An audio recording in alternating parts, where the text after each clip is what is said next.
मित्रांनो, भगवान श्रीकृष्णांची वाणी ही अमृतासारखी आहे. ती केवळ ऐकण्यासाठी नाही तर जगण्यासाठी आहे.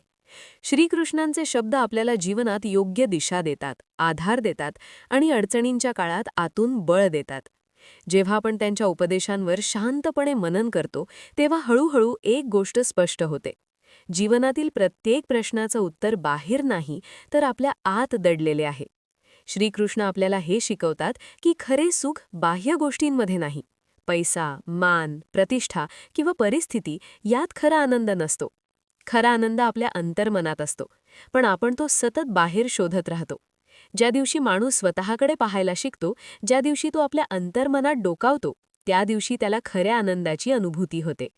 श्रीकृष्ण म्हणतात, जो एकटा चालतो त्याला लोक आधी वेडा समजतात आणि नंतर त्याच्याच मागे चालू लागतात.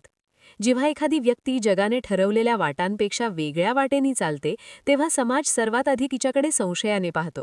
तिची चेष्टा होते, तिला वेडं ठरवले जाते. लोक म्हणतात की या वाटेवरून कधी कोणी गेलं नाही, हा काय नवीन करतोय. पण जो एकटा चालण्याचं धाडस करतो, तो केवळ स्वतःसाठी नाही तर इतरांसाठीही नवी वाट तयार करत असतो. एकटं चालणं सोपं नसतं. जेव्हा तुमच्यासोबत कोणी नसतं, तेव्हा प्रत्येक निर्णयाची जबाबदारी फक्त तुमची असते. प्रत्येक पावलावर टीका होते, प्रत्येक विचारावर प्रश्न उपस्थित केले जातात. लोक म्हणतात, दुसरं कोणी असं का करत नाही? एकटा लढून काय फायदा होणार? पण इथेच खऱ्या शक्तीचा जन्म होतो. एकटा चालणारा माणूस आतून मजबूत होत जातो. तो पडतो, पण प्रत्येक वेळी स्वतःच्या बळावर उभा राहतो. हळूहळू त्याचं धाडस लोकांच्या मनात जागा बनवू लागतं. जे लोक कधी त्याला वेडं समजत होते, तेच लोक नंतर म्हणतात, हा तर दूरदृष्टीचा होता. इतिहास साक्षी आहे. स्वामी विवेकानंद एकटे भारतातून अमेरिकेला गेले. सुरुवातीला त्यांना कोणी ओळखत नव्हतं. पण जेव्हा त्यांनी संपूर्ण सभागृहाला आपल्या शब्दांनी स्पर्श केला, तेव्हा जगाने त्यांना ओळखलं. ते एकटे गेले होते, पण परत आले ते करोडो लोकांच्या मनात जागा निर्माण करून. महात्मा गांधी जेव्हा सत्य आणि अहिंसेच्या मार्गावर एकटे निघाले, तेव्हा अनेकांनी त्यांची थट्टा केली. पण आज तेच गांधी करोडो लोकांसाठी प्रेरणास्थान आहेत. बुद्ध, नानक, मीरा, कबीर, येशू ख्रिस्त हे सगळे आधी एकटेच होते. नंतर ते इतिहास झाले. जगाचा हा स्वभाव आहे. ते आधी हसतं, मग प्रश्न विचारतं आणि शेवटी मान झुकवतं. तुम्हाला ठरवायचं आहे की तुम्ही गर्दीच्या हसण्याला घाबरून थांबणार आहात की स्वतःच्या अंतरात्म्याचा आवाज ऐकून पुढे चालत राहणार आहात. एकटं चालण्याचा अर्थ सगळ्यांना सोडून देणं नाही. याचा अर्थ आहे आपल्या अंतरात्म्याचा आवाज ऐकणं. भलेही बाकीचं जग वेगळ्या सुरात बोलत असो. जो आतून शांत असतो आणि आपलं ध्येय ओळखतो, त्याच्यासाठी एकटेपणा हा शाप नसून तपश्चर्या बनतो. श्रीकृष्ण म्हणतात, जेव्हा जग तुला एकटं सोडून देतं, तेव्हा समजून घे की देव तुला स्वतःशी जोडू इच्छितो. कधीकधी आयुष्यात अशी वेळ येते जेव्हा आपलेच लोक परके वाटू लागतात. नात्यांची गर्दी असूनही आतून पोकळी जाणवते. अशा वेळी माणूस कोलमडतो. पण हीच वेळ असते स्वतःकडे वळण्याची. जेव्हा बाहेरचे आवाज थांबतात, तेव्हा आतला आवाज ऐकू येतो. एकटेपणा जो आधी भीतीदायक वाटत होता, तोच ध्यान बनतो. त्या शांततेत देवाशी संवाद सुरू होतो. अनेक संत, तपस्वी आणि ज्ञानी पुरुषांनी हेच अनुभवलं. त्यांनी जग सोडलं तेव्हा त्यांना देव भेटला. एकांत ही शिक्षा नाही, ही संधी आहे आत्म्याशी भेटण्याची, स्वतःला ओळखण्याची. जो या एकांताला समजून घेतो, तो जगाला बदलण्याची ताकद मिळवतो, कारण त्याने आधी स्वतःला बदललेलं असतं. श्रीकृष्ण म्हणतात, प्रत्येक महान कार्याची सुरुवात एकांतातूनच होते. मनाला जिंकणं हेच जीवनातील सर्वात मोठं युद्ध आहे. बाहेरचं युद्ध जिंकता येईल, पण मन हरलं तर सगळं हरतं. म्हणून शांत रहा, आत डोकावून पहा. तिथे एक दिवा जळत असतो जो कोणत्याही अंधाराला घाबरत नाही. जर आज तुम्ही एकटे असाल तर घाबरू नका. हाच एकटेपणा तुमचं भविष्य घडवत आहे. देव तुमच्या अगदी जवळ आहे. फक्त त्याचा आवाज ऐकण्याइतकी शांतता निर्माण करा. जीवनात येणारा एकटेपणा हा नेहमी दुर्बलतेचं लक्षण नसतं.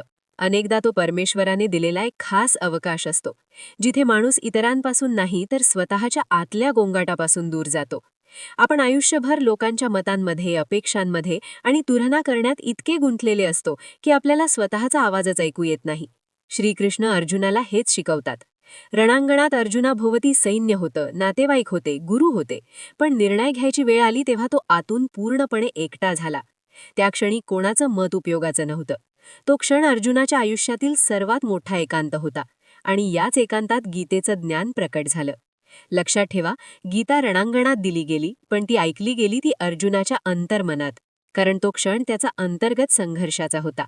जीवनात जेव्हा आपल्याला कोणी समजून घेत नाही, जेव्हा निर्णय घ्यायला कोणी साथ देत नाही, तेव्हाच श्रीकृष्ण आपल्या आत बोलायला सुरुवात करतात.